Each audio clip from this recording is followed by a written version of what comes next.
नमस्कार दोस्तों, स्वागत है शोमुस बायोलॉजी की और एक हेल्थ कंसर्न वीडियो में। और इस वीडियो में हम बात करेंगे वे प्रोटीन के बारे में। वे प्रोटीन बहुत चर्चा का विषय है, अभी पर्टिकुलरली बहुत सालों से है, अभी बढ़ चुका है क्योंकि लोगों में एक हेल्थ कॉन्शियसनेस, जो pseudo sense of health consciousness develop कर रहा है। टाइम टू टाइम वहाँ पे वे प्रोटीन को यूटिलाइज करना, उसके साथ साथ और भी कोई प्रोटीन सप्लीमेंट्स होते हैं, जैसे क्रिएटिनिन भी एक सप्लीमेंट होते हैं, ऐसे सप्लीमेंट को यूज़ करना। और जो लोग जिम जाते हैं पर्टिकुलरली, आप देखेंगे कि बहुत मार्केटिंग किया जाता है, एडवर्टाइजमेंट किया जाता है कि आप वे प्रोटीन लो, आप क्रिएटिन पाउडर लो, उससे क्या होगा, आपके मसल बिल्डअप होगा। सही बात है कि ये दोनों चीज़ आपकी मसल बिल्डअप के लिए काम करता है, बॉडी वेट लॉस के लिए पर्टिकुलरली। और प्रोटीन से बनता है मसल मास। एक बंदा अगर वेट ज़्यादा करना चाह रहा है खुद का, तो वहाँ पर वेट जो बॉडी में पुट ऑन होता है वो मसल वेट भी हो सकता है, फैट भी हो सकता है। अब हम नॉर्मली अगर जंक फूड खाएं तो भी कोई वेट गेन करता है, वो तो फैट से वेट गेन होता है। और अगर अच्छी तरीके से वेट गेन करना है और बॉडी से फैट को निकालना है, पर्टिकुलरली लो डेंसिटी लिपोप्रोटीन को घटाना है और वहाँ पर रहकर ओवरऑल कोलेस्टेरॉल को घटाना है और मसल मास को बिल्ड करना है, तो whey protein is the protein to गो।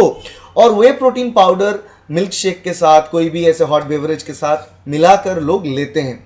अब बात ये करते हैं कि वे प्रोटीन के साइड इफेक्ट्स क्या है। इस वीडियो में हम देखेंगे कि वे प्रोटीन लेना और पर्टिकुलरली जिस हिसाब से ये लिया जाता है, मसल मास बिल्डअप हो। जो लोग एक्सरसाइज कर रहा है वो मसल को हर रोज हर दिन तोड़ रहा है, मसल के ऊपर स्ट्रेस प्रयोग कर रहा है, तो मसल जो ब्रेक डाउन होता है उसको ठीक करने के लिए फिर से प्रोटीन चाहिए होता है। तो प्रोटीन के सप्लीमेंट के तौर पे वे प्रोटीन काम करता है। तो उस हिसाब से मसल मास बिल्डअप होना चाहिए, बॉडी वेट जो फैट वेट पे वो रिड्यूस होना चाहिए। मगर क्या होता है, कभी कभार ये जो बॉडी वेट है रिड्यूस होने के वजह ये बढ़ भी सकता है प्रोटीन इंटेक करने से। जी हाँ, आपने बिल्कुल ठीक सुना, क्योंकि प्रोटीन अगर ज़्यादा मात्रा में लेंगे, क्योंकि प्रोटीन वो भी कैलोरी है उसमें भी, तो प्रोटीन का डाइजेशन होगा, एंड प्रोडक्ट में कैलोरी उसमें भी आएगा। तो ज़्यादा मात्रा में कोई भी चीज़ अच्छा नहीं होता है, एक ऑप्टिमम अमाउंट में लेना होता है। तो अगर आप ज़रूरत से ज़्यादा लेंगे तो बहुत सारे साइड इफ़ेक्ट्स हैं उसकी, इसी बारे में बात करेंगे।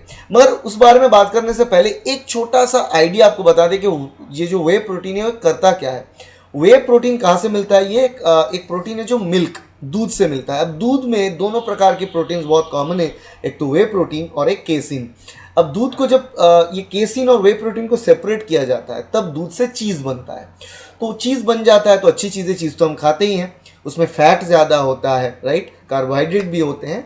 मगर वहां से दोनों प्रोटीन कंपोनेंट केसिन और वे प्रोटीन अलग हो जाता है। अब जब भी केसिन वे प्रोटीन अलग हो जाता है, चीज हो जाता है, तो वे प्रोटीन सेपरेट है, केसिन सेपरेट है।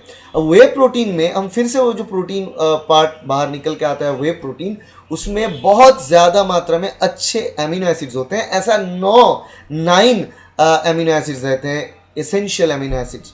तो इसी के कारण इसको एक बहुत सुपीरियर क्वालिटी प्रोटीन माना जाता है, क्योंकि इसमें 9 प्रकार के एमिनो एसिड्स मौजूद हैं। अब ये वे प्रोटीन जो है, वो वे प्रोटीन को हम फर्दर कंसेंट्रेट कर सकते हैं, तो उस हिसाब से वे प्रोटीन का अलग अलग नाम है, ठीक है। वे प्रोटीन कंसेंट्रेट और वे प्रोटीन आइसोलेट अलग अलग टाइप का होता है। कंसेंट्रेट जो होता है उसमें 30% से लेकर 90% तक का प्रोटीन होता है, बाकी फैट और कार्बोहाइड्रेट होते हैं।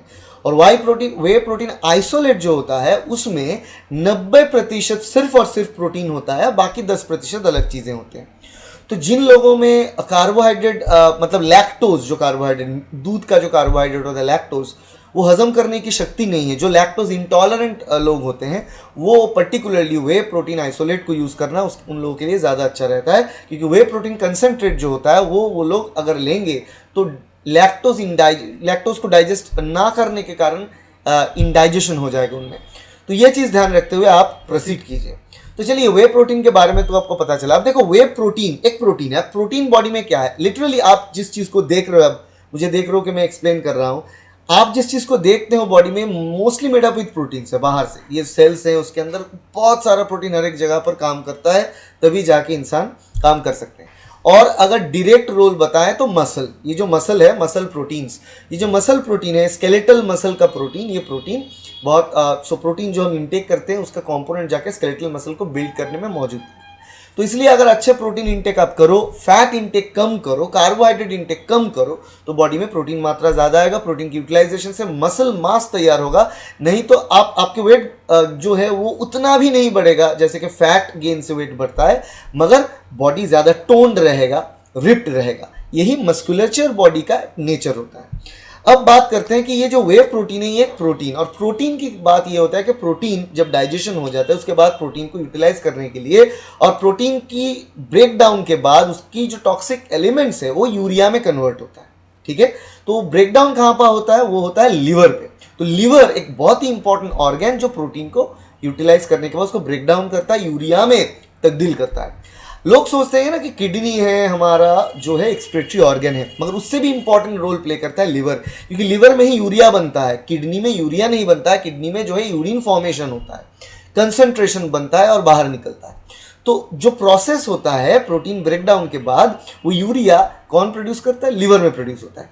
अब ज़्यादा मात्रा में अगर कोई ले वे प्रोटीन तो क्या होगा उसके शरीर में, लिवर में ज़्यादा इंपैक्ट आएगा, लिवर को ज़्यादा काम करना पड़ेगा और बहुत मात्रा में यूरिन तैयार होगा, राइट, यूरिया तैयार होगा। अभी यूरिया नॉट यूरिन, यूरिया, ये यूरिया जो है वहाँ से जाके किडनी में जाएगा, तो किडनी को ओवर टाइम करना पड़ेगा, ज़्यादा एक्सेस वर्क करना पड़ेगा, क्योंकि किडनी का एक लिमिट है कि इतना यूरिया आएगा तो मैं इतना यूरिया को लेकर इतना यूरिन बनाऊंगा, शरीर से निकाल दूंगा हर रोज़। एक एडल्ट इंडिविजुअल के लिए वो फिक्स्ड है, किडनी का कैपेसिटी भी फिक्स्ड है। अब उस कैपेसिटी से ज़्यादा मात्रा में यूरिया आ रहा है तो उसको ज़्यादा काम करना पड़ेगा और वो काम नहीं कर पाएगा, एक टाइम के बाद वो उतना काम नहीं कर पाएगा। और उसके साथ अगर आप पानी कम पियोगे, क्योंकि लिवर को ये प्रोसेस जब यूरिया तैयार होता है, किडनी को ज़्यादा मात्रा में पानी चाहिए होगा, ब्लड में ज़्यादा पानी चाहिए होगा ताकि वो प्यूरिफाई कर पाए, ताकि यूरिया को यूरिन में कन्वर्ट करके निकाल पाए। तो अगर पानी कम लेते हो फिर भी आप ज़्यादा मात्रा में वे पाउडर ले रहे हो तो क्या बन जाएगा कि किडनी उतना अच्छे से फंक्शन नहीं करेगा, तो किडनी स्टोन होने का चांसेस बहुत बढ़ जाएगा। और देखा जाता है कि अगर ज़्यादा मात्रा में ऐसे ओवरडोज होता है विद वे प्रोटीन तो वहाँ पे किडनी स्टोन का चांस बहुत मात्रा में बढ़ता है, क्योंकि किडनी को ओवर टाइम करना पड़ रहा है और किडनी फेलियर भी हो सकता है। उसके साथ साथ प्रोटीन जब भी बॉडी में आता है, जब भी प्रोटीन कंटेंट बॉडी में रहता है, कुछ कुछ मॉडिफिकेशन वो करता है। ज़्यादा प्रोटीन बॉडी में हो जाना, क्योंकि देखो हर एक चीज़ चाहिए बॉडी के लिए, कार्बोहाइड्रेट भी चाहिए, प्रोटीन भी चाहिए, फैट भी चाहिए। हमारे खाने में सब कुछ होता है, कार्बोहाइड्रेट, प्रोटीन, फैट। अब बात ये करते हैं कि लोग कहते हैं कि ज़्यादा कार्ब मत खाओ, कार्बोहाइड्रेट मत खाओ, ज़्यादा फैट मत खाओ, प्रोटीन खाओ, अच्छी बात है, मगर एक संतुलन होना जरूरी होता है। आप किसी भी चीज़ को ज़रूरत से ज़्यादा नहीं कर सकते।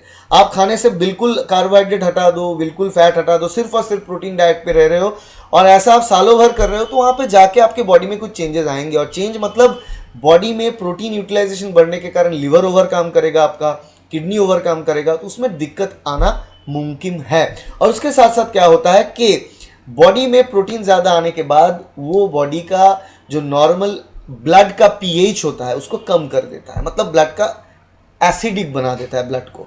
नॉर्मल ब्लड का पीएच जो है 7.2 से 7.4, ये पीएच जो है बैलेंस्ड पीएच होता है एक, उससे कम कर देता है, मतलब ब्लड एसिडिक बन जाता है लोगों का। और ब्लड अगर एसिडिक बन जाता है तो बॉडी में बहुत सारे अलग किस्म की बीमारी, अलग किस्म की प्रॉब्लम्स नजर आने लगेंगे। मतलब कोई भी तरह का प्रोटीन देखो, ये वे प्रोटीन ज़्यादा मात्रा में बॉडी में है तो एसिडिक तो ब्लड को बनाता ही है, उसके साथ साथ ये ब्लड का जो शुगर लेवल है उसको भी बढ़ाता है, मतलब नॉर्मल शुगर लेवल जितना होना चाहिए उससे थोड़ा बढ़कर ही रहता है। और उसके साथ साथ ये जो है, जो कोलेस्टेरॉल है बॉडी का, द सैचुरेटेड फैट होता है, नॉट कोलेस्टेरॉल पर्टिकुलरली, बॉडी में जो सैचुरेटेड फैट, दोनों तरीके का फैट्स होते हैं, saturated and unsaturated fat. Saturated fat अच्छा नहीं होता है हमारे लिए, तो सैचुरेटेड फैट के अमाउंट को भी बढ़ा देता है। तो ये सारे चीज़ें नेचुरल चेंजेस, अगर कोई इंसान क्रिएटिन पाउडर बहुत दिनों से ले रहे हैं तो बॉडी में ये सारी चीज़ नेचुरल में दिखाई देगा कि ब्लड पीच थोड़ा एसिडिक हो गया और सैचुरेटेड फैट भी ब्लड में बढ़ गया। तो ये सारे चीज़ें एक इंडिकेशंस होते हैं कि आप कंटिन्यूसली ये चीज़ ले रहे हैं और एक इंडिकेशन बनता है। अब देखो इसके साथ साथ और एक चीज़ मैं आपको बता दूं कि हर रोज़ ये क्रिएटिन प्रोडक्ट ज़्यादा मात्रा में लेने पर बॉडी में और क्या डैमेज हो सकता है और क्या प्रॉब्लम्स हो सकते हैं। तो नॉर्मल जो चेंजेस मैंने आपको बताया वो प्रोलॉन्ग्ड क्रिएटिन पाउडर लेने से होता है। जो लोग, अच्छा, क्रिएटिन पाउडर लेने पर ही ये प्रॉब्लम नहीं आ जाएगा। क्रिएटिन पाउडर डिमांड करता है आपको बर्न कर, मतलब जितना प्रोटीन आप इंटेक कर रहे हो मसल वो यूटिलाइज करे। अगर मसल यूटिलाइज नहीं कर रहा है, आप क्रिएटिन लेते जा रहे हो मगर आप काउच पोटैटो, आप काउच पे ही बैठे रहे हो, आप काम नहीं कर रहे हो, एक्सरसाइज नहीं कर रहे हो, फिर भी क्रिएटिन लेते जा रहे हो, तो आपके किडनी, लीवर में प्रॉब्लम आएगा, ब्लड में प्रॉब्लम आएगा, तो बहुत सारे प्रॉब्लम्स होंगे। तो ये डिमांड करता है कि आप भी हाई इंटेंसिव एक्सरसाइज करें, मगर याद रखें इंटेंसिव एक्सरसाइज भी डिपेंड करता है एक लिमिट तक, आपके कार्डियो भी डिपेंड करता है एक लिमिट तक। बॉडी वाइटल्स को चेक करना इंपॉर्टेंट है, अदरवाइज आपको हार्ट की बीमारियां हो सकता है, एरिथमिया टाइप की प्रॉब्लम्स आ सकते हैं, हार्ट अटैक तक भी हो सकता है। और ऐसे कई दफ़ा हम देख रहे हैं कि बहुत सारे लोग जिम के टाइम पे ऐसे हार्ट अटैक हो रहे हैं, उनको बचाना भी मुश्किल हो जाता है। और एक चीज बताया कि जो साइड इफेक्ट्स है इनके अलावा, क्योंकि ये जानलेवा साइड इफेक्ट्स है, बड़े प्रॉब्लम्स है, इनके अलावा भी जो प्रॉब्लम होता है वो डाइजेशन का होता है और टायर्डनेस रहता है, फैटिक रहता है। डाइजेशन का प्रॉब्लम तो हर एक प्रोटीन के लिए ही ट्रू है। कोई भी प्रोटीन पाउडर, कोई भी प्रोटीन शेक आप लो, आप देख सकते हो कि वो थोड़ा बहुत लेने से आप फुल महसूस करते हो, मतलब ऐसा लगता है कि आपके भूख नहीं है। और उसके साथ साथ डाइजेस्ट करने में भी बहुत दिक्कत होती है, क्योंकि डाइजेशन में हमारी body is not capable, but it's not ready to digest that amount of food. उतना अमाउंट ऑफ प्रोटीन को एक साथ डाइजेस्ट नहीं करना होता है बॉडी के लिए। तो इसलिए क्या होता है, ब्लोटिंग होता है बॉडी में। ब्लोटिंग के साथ साथ आपका डायरिया हो सकता है, क्रैम्पिंग हो सकता है, एब्डोमिनल पेन हो सकता है, हेडेक हो सकता है। ये सारे साइड इफेक्ट्स क्रिएटिन पाउडर्स के हैं, जो कि आप नॉर्मली अगर पहले ही दिन से क्रिएटिन ले रहे हो, बहुत मात्रा में ले रहे हो, तो मतलब नॉर्मल डोज में भी लोगों को हो सकता है, कि डिपेंड करता है कितना आप डाइजेस्ट कर पा रहे हो। इसीलिए ये जब भी आप क्रिएटिन लेने के सोच रहे हो तो आप एक्सरसाइज आपको करना है हर रोज, ये चीज़ आप देख लो। सेकेंड थिंग, आपको बहुत मात्रा में पानी पीना है, ये भी देख लो। और उसके साथ साथ आपको क्रिएटिन लेना है थोड़ा बहुत, और धीरे धीरे उसके डोजेज को एडजस्ट करना होता है, कि बॉडी में स्टार्ट से थोड़ा थोड़ा करके दो और बॉडी को हैबिचुएट करवाओ और धीरे धीरे क्रिएटिन आए। अब क्रिएटिन ही क्रिएटिन आप सिर्फ ले रहे हो, आप कार्बोहाइड्रेट और फैट को टोटली नहीं ले रहे हो, तो क्या हो जाएगा, बॉडी में कीटोन बॉडी तैयार होगा, और कीटोन बॉडी ब्लड में ज़्यादा मात्रा में तैयार होता है, वो भी प्रॉब्लम क्रिएट करता है। उसके लिए अलग अगर जानना है तो अलग बायोकेमिस्ट्री का वीडियो है, वो देख सकते हो आप। तो ये सारे प्रॉब्लम, ये सारे चीज़ें बॉडी में आएगा अगर आप वे प्रोटीन को ज़्यादा मात्रा में लेते हो, एक्सरसाइज नहीं करते हो, पानी नहीं पीते हो। तो इसीलिए तभी लो, जब आप एक्सरसाइज कर रहे हो सही से, ढंग से, आप पानी अच्छे से पी रहे हो अच्छे अमाउंट में, और उसके साथ साथ आप क्रिएटिन की जो डोजेज है उसको एडजस्ट कर रहे हो, थोड़ा जो अमाउंट है थोड़े थोड़े करके आप उस अमाउंट को बढ़ा रहे हो। ये सारी चीज़ अगर फॉलो करेंगे तो क्रिएटिन पाउडर लेने पर आपको दिक्कतें नजर नहीं आएंगी। अगर नहीं करेंगे तो प्रॉब्लम होगा। तो जानकार बने, एक चीज़ को खाकर ये नहीं मत बताए कि अच्छा नहीं है, ये बुरा है। बोलना बहुत आसान है, मगर कैसा वो काम करता है बॉडी के अंदर, ये जब आप जानोगे तो आपको पता चलेगा कि कैसे आपको इसको एडजस्ट करना है। ठीक है, तो आशा करते हैं कि आपको पता है कि क्रिएटिन पाउडर क्या है, तो आशा करते हैं कि ये वीडियो में आपको पता चला कि वे पाउडर क्या है, वो वे पाउडर क्या काम करता है, कैसे बनता है, कैसे शरीर में वे पाउडर की यूटिलाइजेशन होता है। अगर ये सारी चीज़ क्लियर होता है, वीडियो अच्छा लगता है, तो वीडियो को लाइक ज़रूर करना, शेयर करना अपने दोस्तों के साथ जो जिम बनाने में लगे पड़े हैं और एक्सरसाइज करना चाहते हैं उनको, और फैमिली मेम्बर्स को, और सब्सक्राइब करना चैनल को, ताकि ऐसे वीडियो आपको फ्यूचर में मिले। Thank you, bye.